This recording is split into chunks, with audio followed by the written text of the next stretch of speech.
โอ้ยฝ่าเอ้ยฝ่าห้องโยนเสียงโยนโยนฝ่าห้องสั่งเด้อละยายมาบัดนี้สิเล่าถึงความหลังของญาทานมหาบุพภาทัญญาวงศ์องค์สำคัญให้ทาน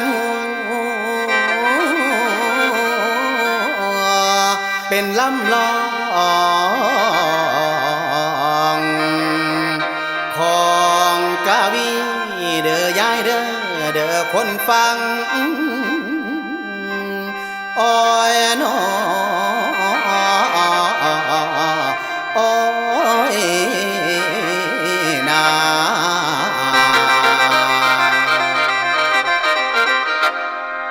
มาบัดนี้สีวะประวัติบอกแจงแดนแห่งปิดตุภูมินี้แล้ว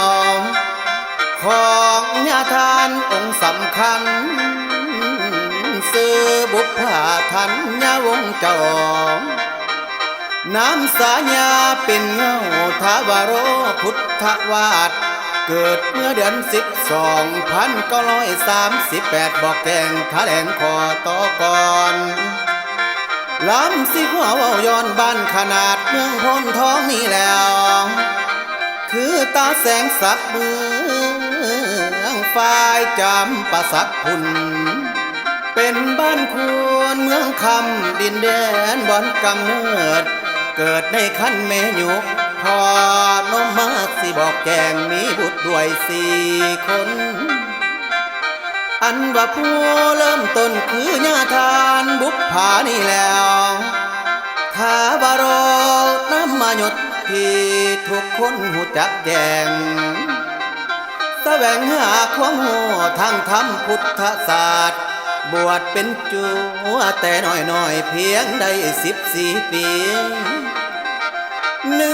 1954 ปีเริ่มตั้งเฮียนฝ่ายปริยัตินี่แล้วคือห้องเฮียนปาลีอยู่ปากเสข้าวนั้นจบนักธรรมเสียงใดคือธรรมตรีโทเอกมหาสามบอกแจงเฮียนหูดอกฝ่ายธรรมจบประโยคขาดลวงไปเฮียนต่อที่เวียงจันทน์นั่นแล้วการศึกษาบอกเคยหยุดผ่านกระแสพระธรรมเจ้าขอถวายสีวาเข้าในของพุทธบาทคู่เอาศาสตร์บ่เมืองพระองค์เจ้าออกเพิ่นสั่งสอนแล้วบัดนี้เฮียนจนจบประโยคสอน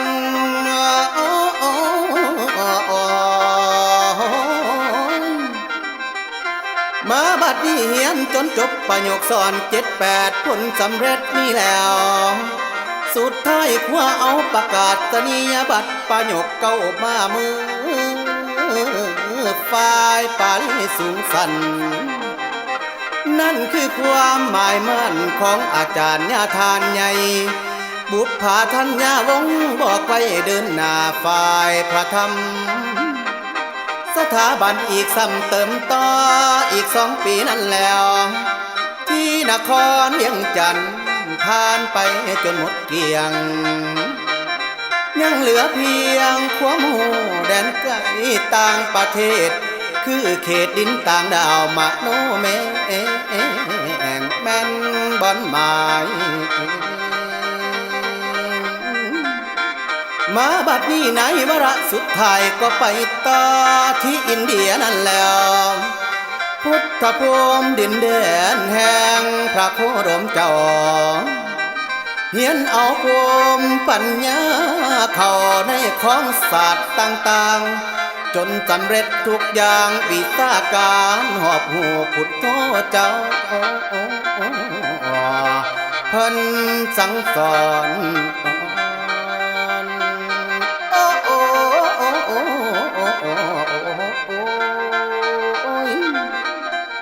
แล้วบัดนี้มาสิขอเว้าย้อนหลังจากอินเดียนั่นแล้วของเต่างอขึ้นกลับสู่ลาวข้าวนั้น ตกปี1975เมืองเล่าวปีนเปลี่ยนการปกครองใหม่เขาบอกคือเขาดังเดิมปี1975ก็ได้เริ่มออกจากเมืองลาวนั่นแล้วไปอาศัยอยู่เมืองไทยพัดพาดอกข้าวแขนไปยังเติมเต็มซ้ำที่มหามกุฏราชวิทยาลัยคณะใหญ่4 ปีเต็มอยู่นั่นจนจบสันปริญญา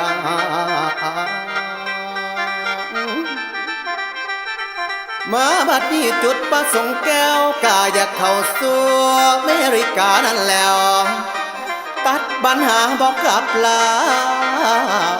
ดังขาดเนเนไว้ตกปี1982ก็เลยเตรียมตัวย้ายเข้าอเมริกาดังว่าตกอยู่รัฐสัญญาคาลิฟอร์เนียบ่อนแห่งประสงค์ตาแม่นแห่งใจมาบัดนี้แสนดีเอโกบอกให้เมืองบอนข้าได้หมายนั่นแล้วอยากมีวัดเป็นสมบัติของลาวอยู่แสนดีเอโกพุ่นจึงได้เชิญสวนทานสาธุชนน้อยใหญ่ความปัจจัยก็ตั้งห้อมเข้าใส่กันนับได้จากมือนั้นก็เลยเล็งลงมือนั้นแล้วสร้างดินแดนให้เป็นวัดพัฒนาบ่มีหยังด้วยพลังศรัทธาทานทั้งลูกหลานพ่อและแม่เย็ดใจใส่เถียงแขกวันนี้จริงคอยเห็นมาบัดนี้เป็นวัดแล้วบ่อาจเว้นเสินมาแวกมายามนั่นแล้วเป็นวัดงามบุพารามอยู่สกายไล่คุ้มเสินไปยามเยือนได้บุพารามวัดใหญ่แคลิฟอร์เนียเมืองแซนดิเอโกบอกไว้ว่าใสเหลื่อมดังคำมาบัดนี้ตั้งอยู่ใกล้ๆน้ำสมุทรใหญ่แปซิฟิกนั่นแล้วเป็นวัดสูงเอางามดังพระอินทร์นอแปลงไว้อยากศึกษาเรียนรู้ศิลธรรมทั้งพระสูตรหอสมุดเปิดไว้ให้คนได้แวะยามมีหลายบอนอีกสัมญาทานใหญ่ได้จัดสรรนั่นแล้วเพื่อเกี่ยมการในฝูงชนพัฒนาเฮียนหัวตามสัพพัญญูเจ้าเทศนาสอนสั่งจัดนั่งบำเพ็ญสมาธิก็ได้อาจารย์ให้ส่องทางเอาศีลธรรมสวยล้างโตกิเลสตัณหานั่นแล้วสินำพาสาวพุทธล่องลอยขึ้นเมืองฝ่าเป็นนาวาสะพานแก้วนำพาให้มงฟังศรัทธาธรรมญาติพี่น้องฟังแล้วเอาให้เจอเอา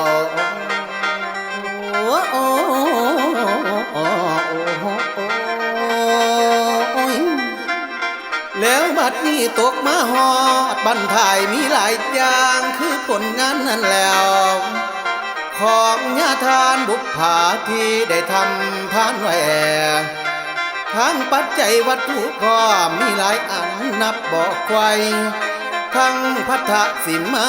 ประตูโค้งหอแจกพร้อมหลายล้นนับบ่ไหวมีหลายอันสร้างไว้ใต้วัดใหม่บุพภารามนั่นแล้วทั้งห้องเรียนหลายหลังอยู่จำปาสักคุณจากปัจจัยศรัทธาทานหลายคนได้ห่มสวยอยู่ภายในและต่างประเทศพร้อมรวมสร้างใส่กันผลงานหลายส่วนนั่นคือเจตนาจริงนั่นแล้วลิงตางอขึ้นกับทินเดิมเนื้อดาคอบ้านเกิดเฮาทางใต้ดินแดนบ้านขนาดเมืองพ้นท้องบ่อนยังหวังมีอันกระดูกดอ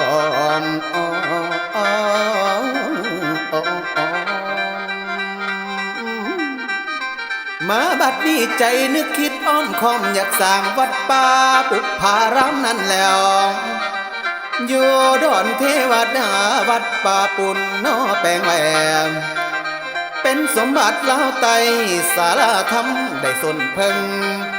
จิตใจใส่เลิงเลิงของศรัทธาพี่น้องได้ป้องสร้างสวยกัน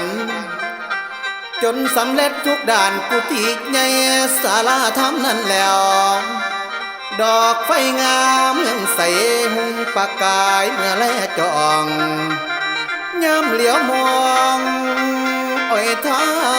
งเขาแสงไฟใสสักงานั่นแหละคือวัดป่าบุพารามเขตใต้ดอนเทวดาบอกไว้ให้ไปได้ให้แวสมอีกอันหนึ่งมีพระพุทธหูพร้อมพระองค์ใหญ่เป็นประธานนั่นแล้วชื่อว่าพระนาคปกใหญ่สูงเสมอรามเป็นพระงามเลือล้น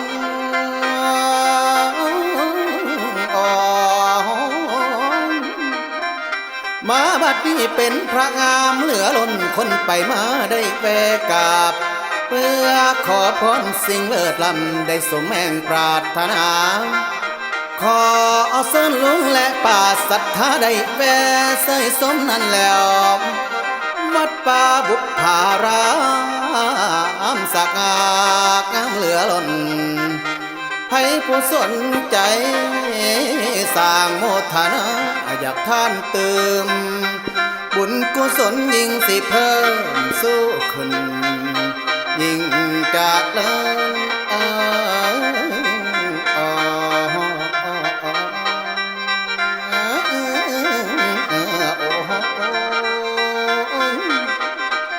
อาวสานจบลงดำรงไว้ออกจากใจนักห้องและนักเขียนขออวยพรให้ญาทานผู้ภาคเพียรจงเสถียรมั่นคงดำรงไปทางวัดไอโพยไพอย่ามาต้องใส่ห้องเหมือนดังคนพ้นลำเค็นมีอายุวันนะสุขาภละอย่างเยือกเย็นหายลำเข็นสิ้นโรคาสาธุญาทาน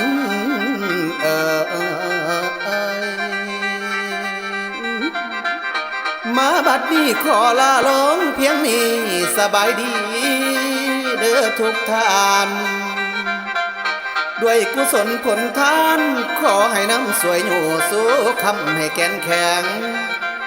ความประสงค์มาดแม่งสรรพสิ่งเนื้อสันใดนั่นแล้วขอให้ไหลเทมาดดังกระแสน้อสายน้ำฝูงพวกโรค้าไข่วัดไอให้หลีกทางไหลลงคอนนำวางล่องลีพีเขตใต้ไปจมพื้นสู่ทะเลสายลำเสอ้อยนาอ้อยนาโอ้ยนา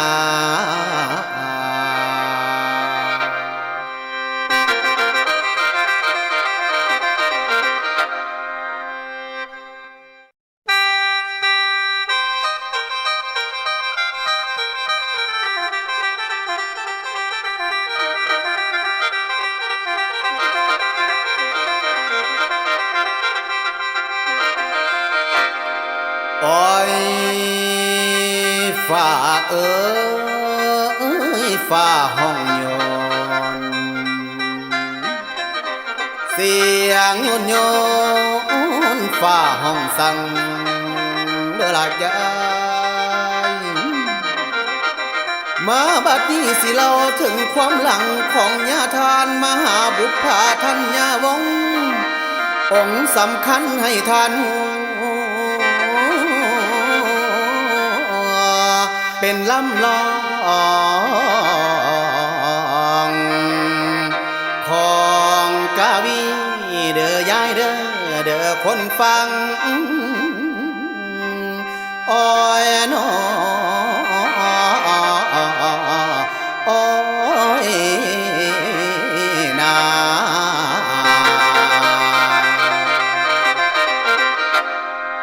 มาบัดนี้สีวะประวัติบอกแจงแดนแห่งปิดตุภูมินี่แล้วของญาทานองค์สำคัญซื้อบุพผาทัญญาวงศ์เจ้าน้ำสาญาเป็นเงาทาวโรพุทธวาสเกิดเมื่อเดือน12,938บอกแกงทะแหลงคอต่อก่อน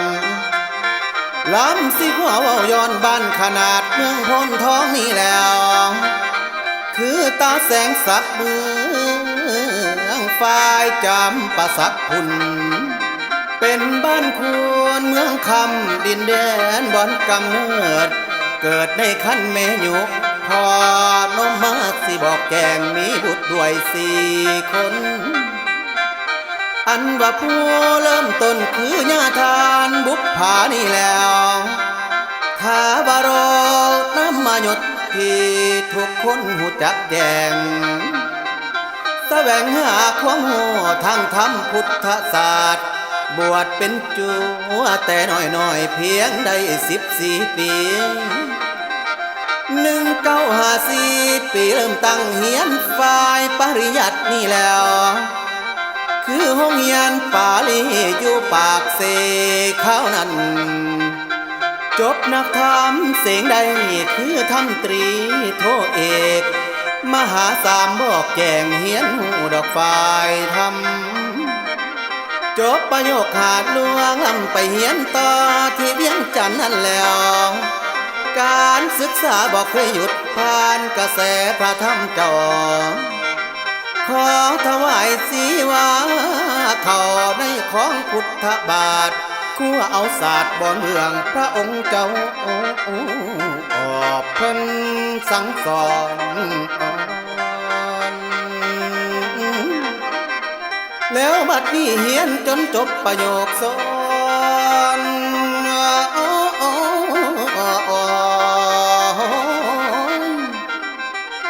มาบัดนี้เฮียนจนจบประโยคสอน7-8 ผลสำเร็จนี่แล้วสุดท้ายคว้าเอาประกาศนียบัตรประโยคเก้ามามือฝ่ายปาลีสูงสันนั่นคือความหมายมั่นของอาจารย์ญาทานใหญ่บุพผาทัญญาวงศ์บอกไว้เดินหน้าฝ่ายพระธรรมสถาบันอีกซ้ำเติมต่ออีก2 ปีนั่นแล้วที่นครเวียงจันทน์ผ่านไปจนหมดเกลี้ยงยังเหลือเพียงความหูแดนไกลต่างประเทศคือเขตดินต่างดาวมโนแมงแม่นบ่อนหมายมาบัดนี้ในวาระสุดท้ายก็ไปต่อที่อินเดียนั่นแล้วพุทธภูมิดินแดนแห่งพระโคดมเจ้าเฮียนเอาภูมิปัญญาเข้าในของศาสตร์ต่างๆจนสำเร็จทุกอย่างวิชาการหอบหูพุทโธเจ้าเพิ่นสั่งสอน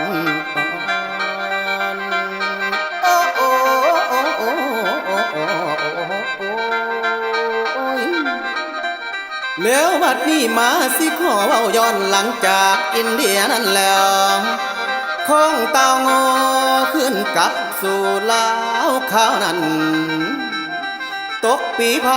1975เมืองลาวเปลี่ยนการปกครองใหม่เขาบอกคือเขาดังเดิมปี1975ก็ได้เริ่มออกจากเมืองลาวนั่นแล้วไปอาศัยอยู่เมืองไทย พักพาดอกข้าวแขนไปยังเติมเต็มซ้ำที่มหามกุฏราชวิทยาลัยคณะใหญ่4 ปีเต็มอยู่นั่นจนจบสันปริญญา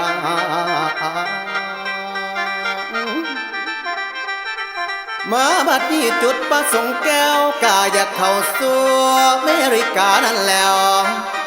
ตัดปัญหาบอกกลับลาดังขาดเนเนไว้ตกปี1982ก็เลยเตรียมตัวย้ายเข้าอเมริกาดังว่าตกอยู่รัฐสัญญาคาลิฟอร์เนียบ่อนแห่งประสงค์ตาแม่นแห่งใจ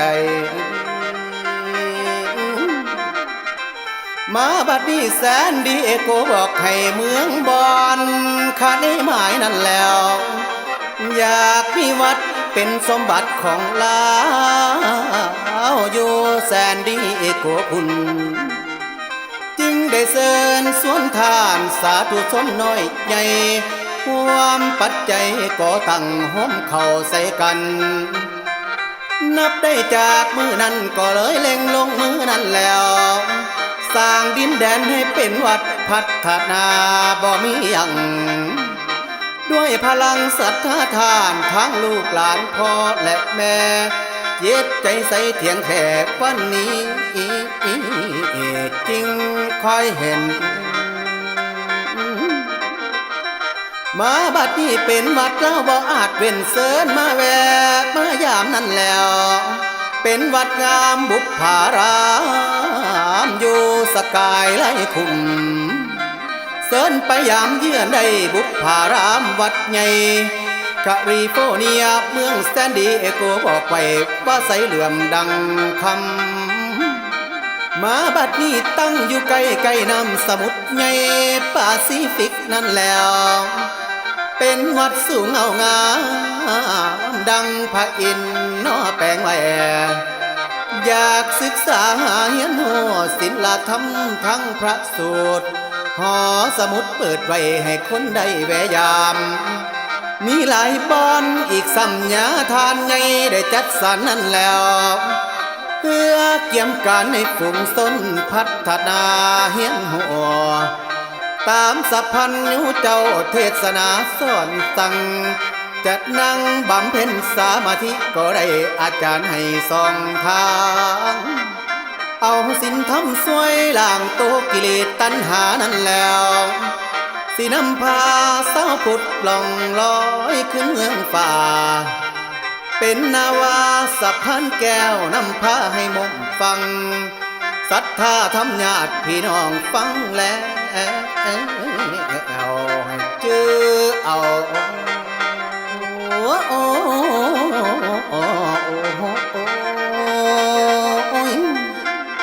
แล้วบัดนี้ตกมาฮอดบรรทายมีหลายอย่างคือผลงานนั้นแล้ว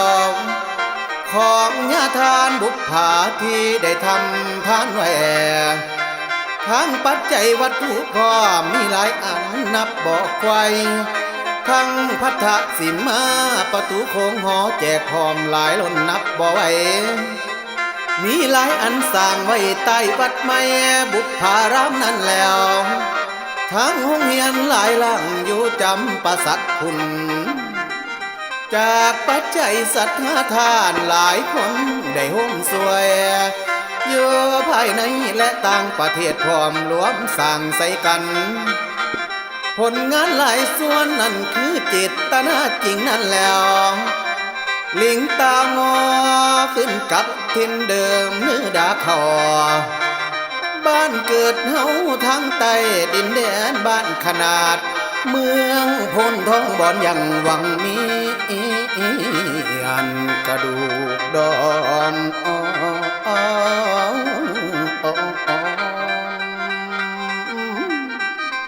มาบัดนี้ใจนึกคิดอ้อมคอมอยากสร้างวัดป่าบุพภารามนั่นแล้วอยู่ดอนเทวดาวัดป่าปุ่นนอแปลงแหวเป็นสมบัติลาวไตสาราธรรมได้สนเพิ่ง จิตใจใส่เลิงของศรัทธาพี่น้องได้ป้องสร้างสวยกันจนสำเร็จทุกด่านกุฏิใหญ่ศาลาธรรมนั่นแล้วดอกไฟงามเมืองใสมุงประกายเมื่อแลจองยามเหลียวมองอ้อยทางเข้าแสงไฟใสสักงานั่นแหละคือวัดป่าบุพารามเขตใต้ดอนเทวดาบอกไว้ให้ไปได้ให้แวสมอีกอันหนึ่งมีพระพุทธหูปพร้อมพระองค์ใหญ่เป็นประธานนั่นแล้วชื่อว่าพระนาคปกใหญ่สูงเสมอรามเป็นพระงามเลือล้น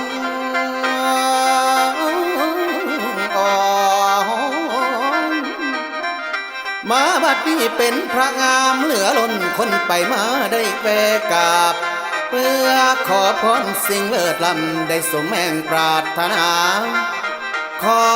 เส้นลุงและป่าศรัทธาได้แวะเสยสมนั้นแล้ววัดป่าบุพารามสักงามเหลือล้นให้ผู้สนใจสร้างโมทนาอยากท่านเติมบุญกุศลยิ่งสิเพิ่มสู้ขึ้นยิ่งจากเลิศ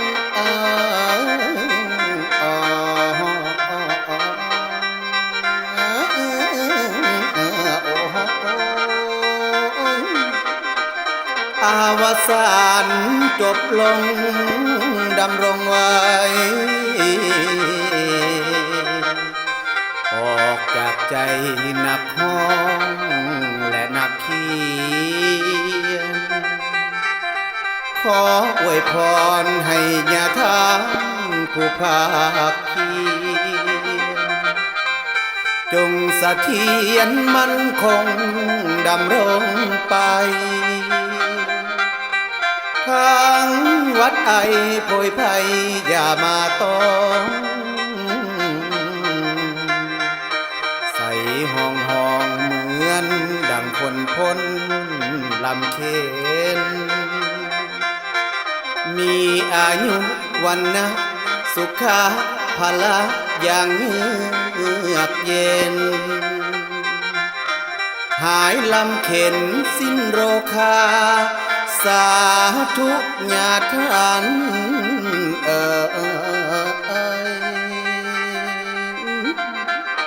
มาบัดนี้ขอลาลงเพียงนี้สบายดี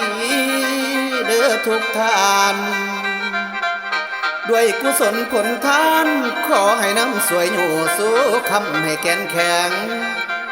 ความประสงค์มาดแบ่งสรรพสิ่งเนื้อสันใดนั่นแล้วขอให้ไหลเทมาดดังกระแสน้อสายน้ำฝูงพวกโรค้าไข่วัดไอให้หลีกทางไหลลงคอนนำฟางล่องลีพีเขตใต้ไปจมพื้นสู่ทะเลสายลำเสอ้อยนาอ้อยนาโอ้ยนา